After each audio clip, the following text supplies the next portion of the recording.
There are characteristics of species that will make them more likely to be successful invader species, and a lot of these things have to do with our selected species characteristics. So you see here they have a high reproductive rate, which also goes along with that high dispersal rate. So if it's animals versus seed and plants and things like that, they have a short generation time. So the time that it takes for them to get to adulthood and to have young of their own is a very short period of time. Some things, this growth inhibiting chemicals into the soil, we have some plants that do that, which actually suppress other plants from growing. They like to live in lots of different climates, in lots of different areas, and lots of different soil types.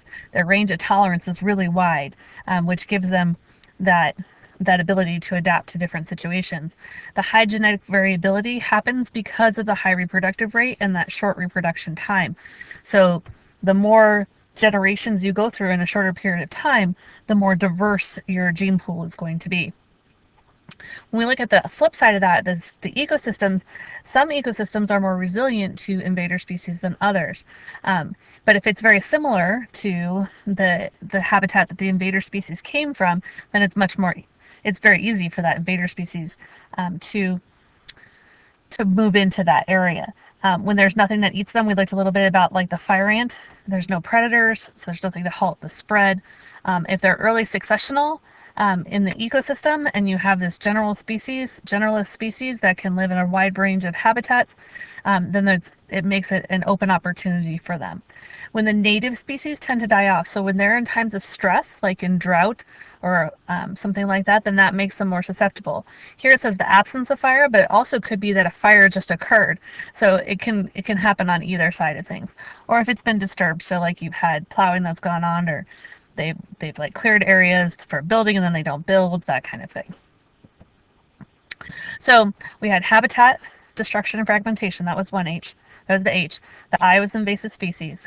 And the P, one of the P's is population growth and the other one is pollution.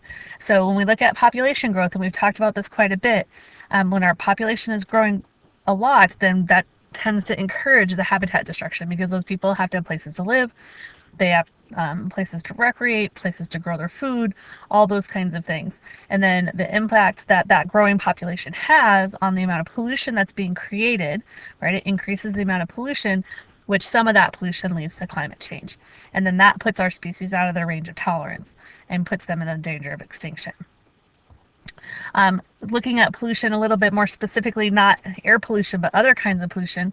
So DDT, we talked about a little bit about that having, it takes a really long time for it to break down. It's called persistence, which means it hangs out in the environment for a long period of time. And so in here you have, if you look at this from the perspective of DDT was sprayed on crops or something like that, excuse me, and then let's say it got into the water.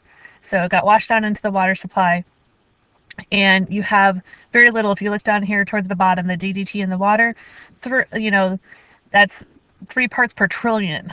It's not very much DDT in the water. But your phytoplankton, okay, they live in the water and they take in the water through their cells and through their system, and so it accumulates in their tissues. And then you have the little fish eat the zooplankton, and so now the little fish have more concentration because everything they eat has DDT in it.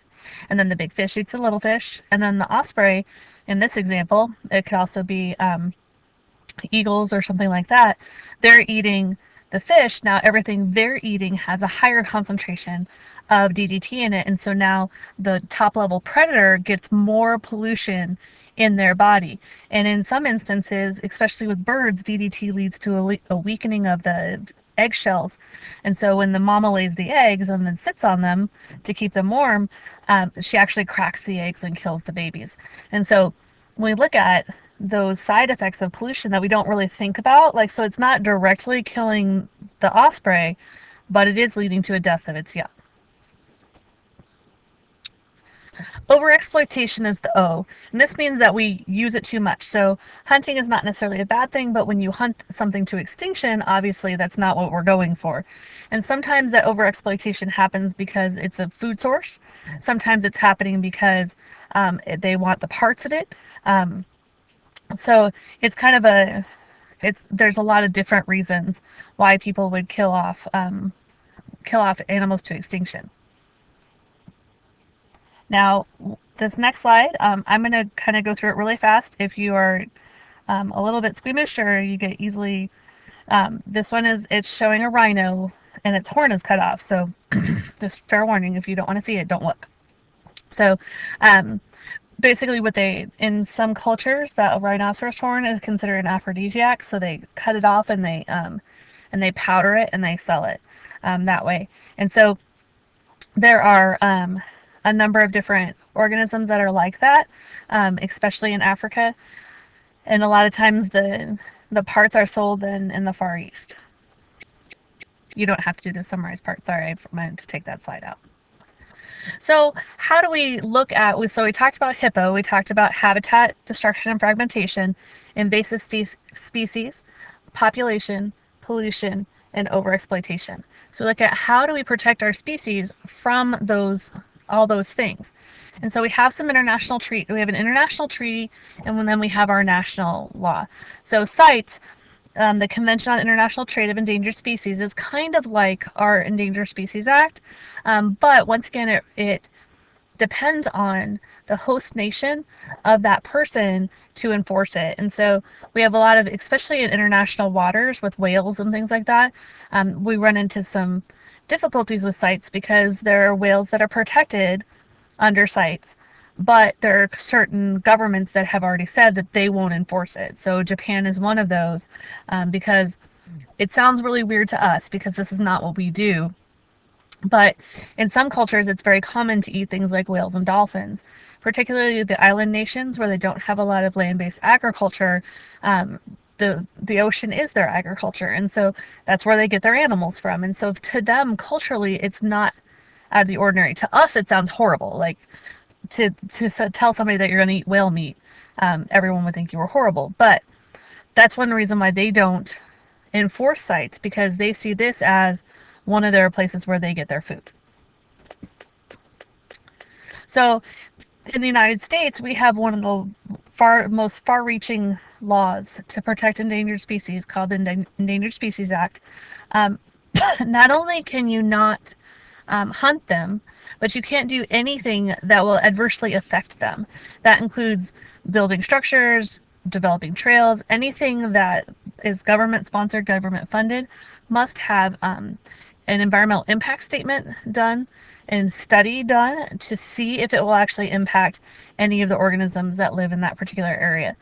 When I worked for the Forest Service a number of years ago, one of the things they were doing at Bartlett Lake, it was before they had built some of the boat ramps and the docks up more towards the north end of the lake. And so along the owls, there were burrowing owls that were in the area.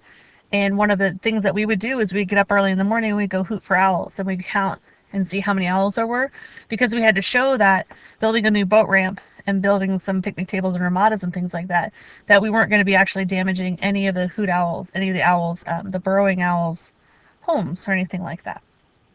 So not only can you not do anything to harm it, but you can't possess anything either. That's what the last bullet point is looking at.